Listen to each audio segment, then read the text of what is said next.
આ છે કણજી, જુઓ કણજીનો સાઈડો એકદમ જોરદાર થાય. ગામડે બની રહ્યા છે ગરમા ગરમ ભજીયા. ઓ માય ગોડ, વાહ મોજ આવી જતી. નાના હતા ને તારા લીમડા ઉપર ચડતા આનો દેખ. ગુડ મોર્નિંગ, કેમ છો બધા? મજામાં જ હશો. અમારી યુટ્યુબ ચેનલની અંદર હાર્દિક સ્વાગત છે. અને આપણે આવી ગયા છે ગામડે મિત્રો, અને ગામડામાં મોજ આવી રહી છે. સવારમાં અત્યારે જો ખેતરની અંદર ફરવા માટે આવ્યા છે. તો પહેલી વાર અમારી યુટ્યુબ ચેનલની અંદર આ વિડીયો જોતા હોય તો જરૂર અમારી યુટ્યુબ ચેનલને સબસ્ક્રાઈબ કરજો અને અવશ્ય લાઇક કરજો, અને વિડીયો વધારે શેર કરજો ભાઈ. જરૂર કોમેન્ટમાં બતાવજો કે તમે ક્યાંથી અમારો આ વિડીયો જોઈ રહ્યા છો. અને અત્યારે જો આપણે ખેતીવાડી છે, ખેતીવાડી બધાને દેખાડીએ કેવી છે અમારે બનાસકાંઠાની અંદર. તો મોરબીથી આપણે આવી ગયા છે અહીંયા ગામડે બનાસકાંઠા. તો ચલો આપણે આ બાજુ કપાસનું વાવેતર કરેલું તો એ પણ દેખાડીએ. જો અહીંયા છે કપાસમાં હવે ક્યાંક કેરી આવેલી છે, અહીં જોઈ શકો છો. અને રૂ પણ વેણી લીધું છે. અહીંયા આગળ આપણે કેરી છે, કેરી તોડીએ ભાઈ. અનુદેવ અમારે ખેતરમાં ફરવા માટે. અનુદેવ શું કરવાયો? હા, આ બાજુ હામ જ ફરવા માટે એમ. તો એ હું હાથમાં હજી લઈને ફરે છે તું? ફટાકડા. તો ફટાકડા હવે દિવાળી વહી ગઈ, મોરબી ઘણા બધા ફટાકડા ફોડ્યા હતા. અત્યારે વળી ફરીથી ફટાકડા તું લઈને આવ્યો ગામડે હે? હા. કેરી નથી ખાવી? કેરી આજુ કપાસની કેરી. અમે નાના હતા ને તારા જેવડા. જો આ કપાસની કેરી છે સરસ મજાની. હા જો કપાસની કેરી ખાવાની. તાર ખાવી છે? કેમ? કપાસની કેરી મિત્રો તોડી છે. મજા આવી જાય ખાવાની, આ અલગ જ. નાના તો ત્યારે બહુ કેરી ખાતા કપાસની, અને મીઠી લાગે ભાઈ. જો એકદમ સરસ કૂણી કેરી હોય એટલે મોજ આવી જાય છે ખાવાની. અને અહીંયા શાક બકાલું બધું અહીંયા કને આપણે મળી જાય ખેતરની અંદર. અનુદેવ ક્યાં ભડાકા કરે? તું કંઈ હળગાવતો નહીં લે? હે, ક્યાં ભડાકા કરે એમ? આપણે એરંડા પણ અત્યારે વીણેલા પડ્યા હે. ક્યાં ઓલાઈ ગયો લાગે એમ. જો અહીંયા આગળ એરંડા છે. એરંડા એટલે દિવેલા. આ જો વીણેલા પડ્યા છે. આની અંદર 3 દાણા નીકળે. અને જો છે એરંડાનું મોટું વાવેતર હોય છે અમારા બનાસકાંઠામાં. એરંડા કહેવાય. શું કહેવાય અનુદેવ? અમારા અનુદેવને હજી ખબર નથી શું કહેવાય. શું કહેવાય લે? એરંડા. એરંડા કે એરંડા કે કઈડા કે એક જ છે. જો અહીંયા મોટા એરંડા છે. આપણે એ બાજુ પણ ખેતરમાં આપણે ફરીએ કેટલા હાઈટમાં છે અહીંયા આગળ, એ પણ તમને દેખાડીએ લાસ્ટ મિત્રો. જો આપણા એરંડાના જે બી આવે છે ને, એ બી બહુ ઉપયોગી છે.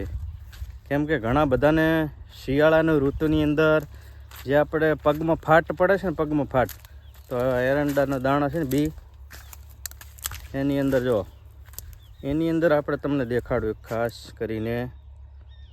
બીમાં શું નીકળે છે? જો આ સફેદ કલરનું બીની અંદર આ બીજ નીકળે છે ને, તો આપણા પગની પાનીની અંદર જ્યાં ફાટ પડે છે એમાં લગાવવામાં આવે ને, તો તમારે ફાટ પડેલા મટી જાય છે ગેરંટી સાથે ભાઈ. હા, બહુ ઉપયોગી છે એરંડાનું બીજ. અનુદેવ અમારે ફટાકડા ફોડે ભાઈ. જો ફટાકડો ફૂટી ગયો છે.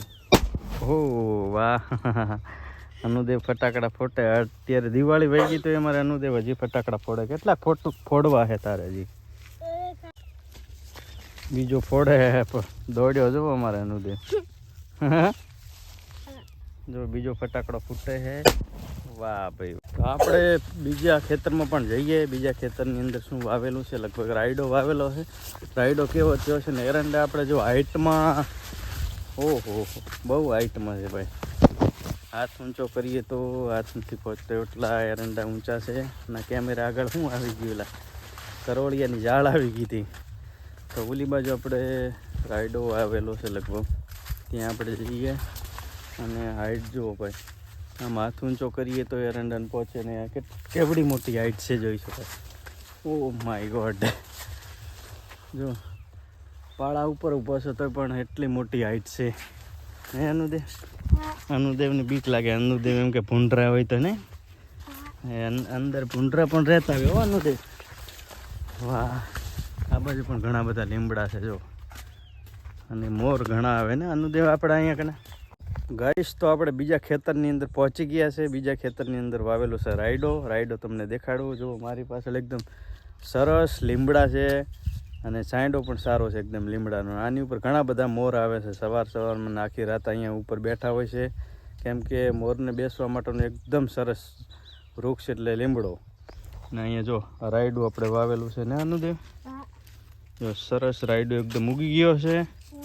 હા જો એ તો રોજડા આવેલા, રોજડાના પગ છે, પૂંટરા નાયબડા ના હોય કંઈ. ને આ રાયડો બધો વાવેલો છે જો આખા ખેતરમાં, જ્યાં સુધી દેખાય એકદમ સરસ રાયડો છે. અને પેલી બાજુ આપણે છે ઘાસ, ભેંસોને ખાવા માટે જુવાર. આ જુવાર અહીંયા કને જો પાળા ઉપર જ અહીંયા કને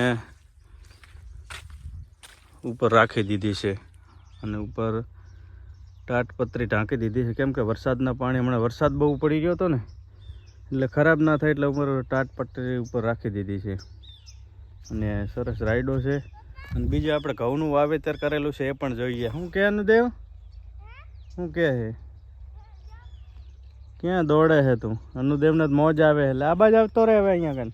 તો ગઈશ અહીંયા કન છે કોઠેબા. જો કોઠેબા, અનુદેવ નજીકલા, બસ આ છે કોઠેબા. કોઠેબા આપણે વીણીએ ખેતરના પાળા ઉપર. ઘણા બધા કોઠેબા પડ્યા. આની સબ્જી એકદમ થાય મસ્ત, અને સૌથી વધારે આ રાજસ્થાનમાં વધારે હોય છે.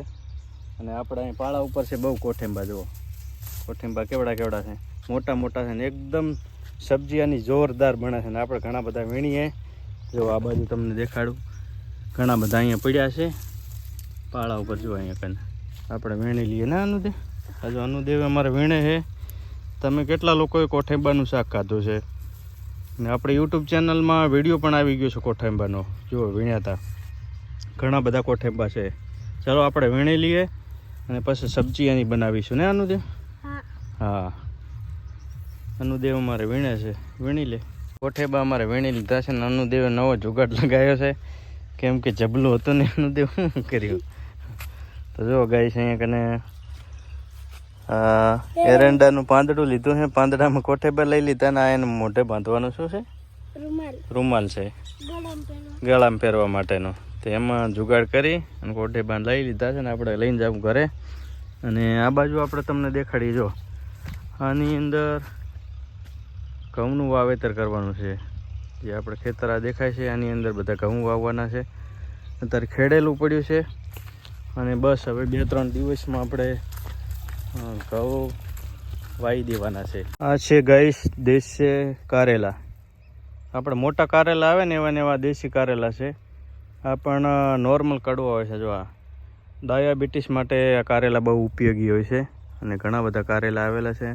આને પણ આપણે તોડી જઈશું ને આની પણ સબ્જી બનાવવાની છે. મજા આવે આ દેશી કારેલા ખાવાની. જે ભાઈઓને ડાયાબિટીસ હોય ને આ કારેલા ખાવાના બહુ ઉપયોગી છે. કારેલા સારામાં સારા જ છે. જો આવો ખેડૂતના ખેતરમાં આવું બધું શાકભાજી અહીંયા મળી જ જાય. નાનું છે. જય જવાન જય કિસાન કીધે. જય જવાન જય કિસાન. હા, ખેડૂત એક જગતનો તાજ છે ને. ગામડે બની રહ્યા છે ગરમા ગરમ ભજીયા ને અનુદેવ. ભજીયા મસ્તીના બનાવે છે. જો અમારે કૈલાસ બેન અહીંયા બની ગયા છે. ભજીયા ખાવા હોય તો આવી જાઓ. અનુદેવ શું કરે? ટેલરી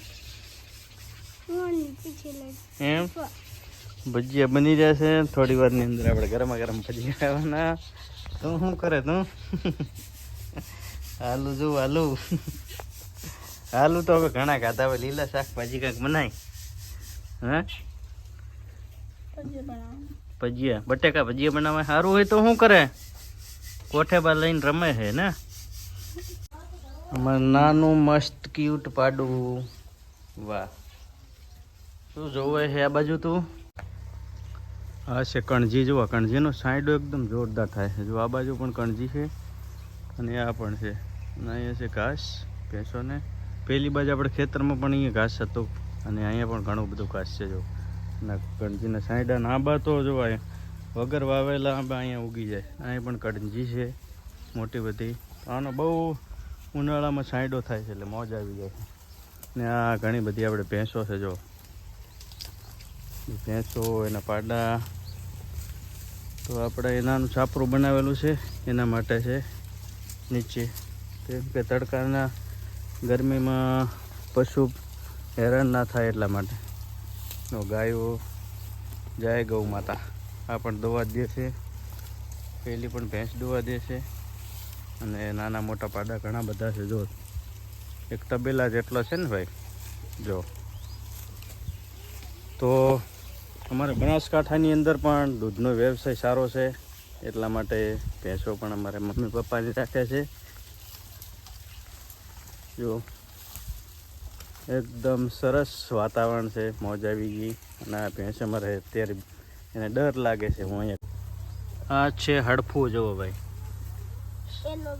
એલોવેરા. અમારા અનુદેવ કે એલોવેરા શું કહેવાય ઇંગ્લિશમાં? Aloe vera aloe vera. તો એલોવેરા છે, ગુજરાતીમાં હડફું કહેવાય. અહીંયા આપણે વાવેલું છે. મસ્તી નથી અનુદેવ ને? વાહ, જુઓ એક જ છે. એકમાંથી હવે વધારે થઈ જશે. આ બાજુ છે આપણે ઘરે ભેંસો. જો આ બધી ભેંસો દોવા માટે હાલે છે. પેલી પણ ભેંસ દોવા દે છે. અત્યારે ચારો ચરી રહી છે ભેંસો. ને આ બાજુ પણ ઘણી બધી ભેંસો છે. જો આ બધી ભેંસો આપણે દોવા દઈએ છે. તો મિત્રો, તો આજના વિડીયોમાં આટલું. વિડીયોને લાઈક, શેર ને કોમેન્ટ કરવાનું ભૂલતા નહીં. થેન્ક યુ, આભાર.